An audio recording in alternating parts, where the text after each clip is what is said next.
Di awal film, kita diperlihatkan dengan seorang wanita yang hendak melakukan bunuh diri. Dia hendak melompat dari atas gedung sekolah.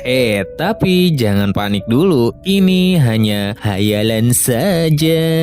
Luna berprofesi sebagai seorang guru di sebuah sekolah menengah pertama. Setelah sesi mengajar selesai, pastinya dia buru-buru pulang ke rumah. Nggak mungkin jajan ke warung Mang Edi. Adegan berpindah ke tempat lain. Diperlihatkan wanita yang mirip sekali dengan Luna. Ia bernama Bella. Bella berprofesi sebagai penulis naskah dan ia mempunyai pacar yang bernama Arnold yang berprofesi sebagai seorang sutradara. Adegan berpindah lagi kepada Luna yang baru saja tiba di rumahnya. Dia melihat suaminya sedang memecat salah seorang pegawai. Jangan heran, suaminya ini memang terkenal sangat kejam, keras, kasar, dan temperamental. Keesokan harinya Luna memberitahu bibinya bahwa ia ingin meninggalkan Abe. Ia sudah tak tahan dengan sikap Abe yang kasar dan pemaksa. Namun bibinya melarang dan menyuruhnya untuk tetap bersabar. Tuwing lalabas ako, parang ayoko nang umuwi. Sepulangnya dari mengajar, tiba-tiba terjadilah insiden baku tembak antara polisi dengan perampok. Salah satu perampok itu tertembak dan mati. Lalu perampok lain menyandra Luna untuk bisa melarikan diri. Perampok itu bernama Diego. Kemudian Diego membawa Luna ke sebuah rumah kosong. Ia menyandra Luna di rumah tersebut. Diego sangat sedih atas kematian Roger, temannya yang mati tertembak tadi.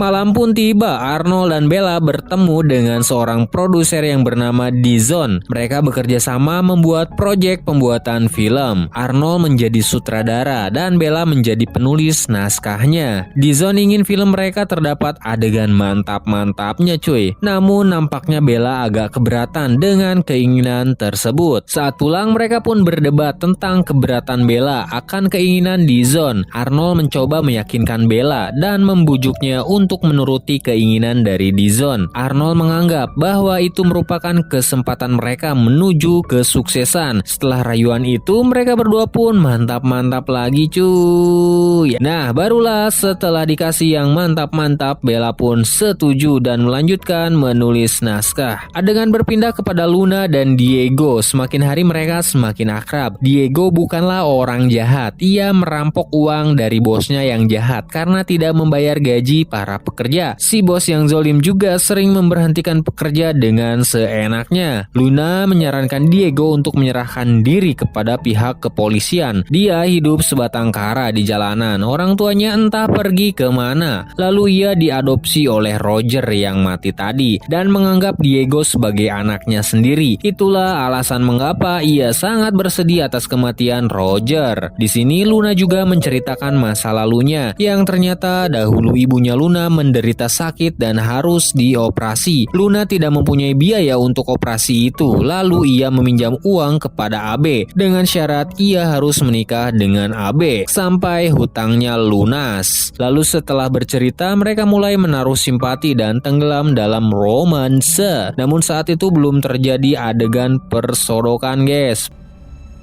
Hindi ko na alam ang gagawin ko. Si Tata Roger din ang tumayo.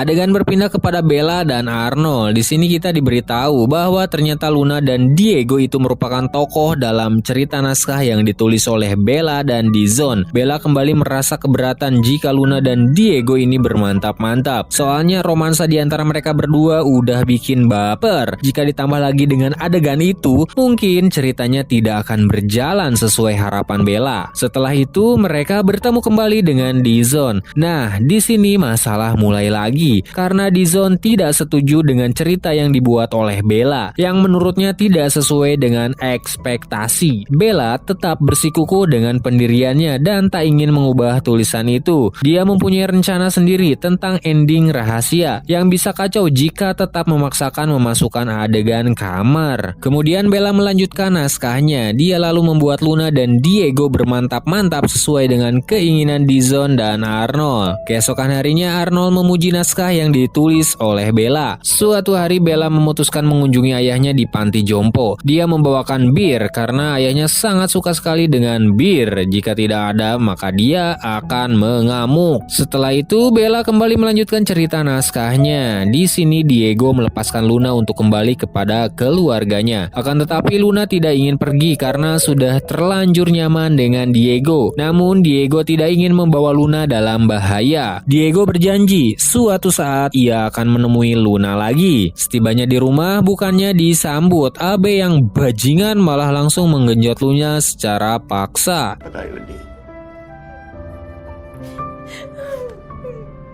Sekian waktu berlalu, Luna rindu kepada Diego. Dia mencari Diego ke berbagai tempat. Sampai akhirnya ia melihat Diego, namun belum sempat menemuinya. Diego sudah tidak ada. Kemudian Bella melihat Arnold baru saja keluar dari Hotel Oyo dengan wanita tersebut. Ketika sampai di rumah, Bella menanyakan hubungan Arnold dengan wanita tadi. Ternyata mereka berpacaran dan wanita itu adalah adiknya Dizon. Bella pun memutuskan hubungan mereka dan mengusir Arnold dari rumahnya. Lalu Bella bercerita tentang hubungannya kepada Gardi. Di sini Gardi melarang Bella untuk kembali kepada Arnold dan Bella sudah memutuskan akan menyelesaikan naskahnya. Namun bukan karena Arnold, tapi atas dasar profesional dalam pekerjaan dan profesi. Kemudian Bella melanjutkan naskahnya. Setelah sekian lama, akhirnya Luna mendapatkan telepon dari Diego dan mengajaknya bertemu di Oyo. Namun ternyata Abe melihat dan mendengar obrolan mereka. Diego dan Luna pun bertemu dan segera melakukan rutinitas wajibnya. Setelah puas, Diego memberikan uang hasil rampokannya kepada Luna untuk membayar utangnya kepada Abe agar Luna bisa segera terbebas dari tua bangka tersebut. Ketika Diego akan pergi, tiba-tiba polisi langsung menggerebeknya. Diego pun tewas di tempat akibat terkena beberapa tembakan. Ternyata Abe lah yang telah melaporkan dan memberikan informasi tentang keberadaan Diego pada polisi.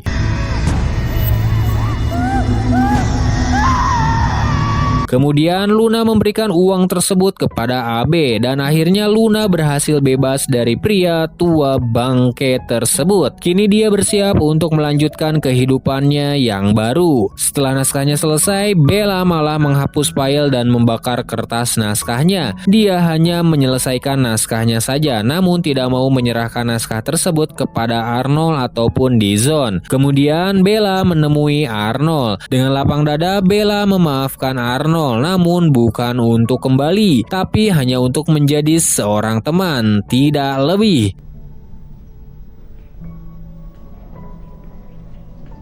Dan film pun selesai. Dan sampai jumpa lagi di video berikutnya.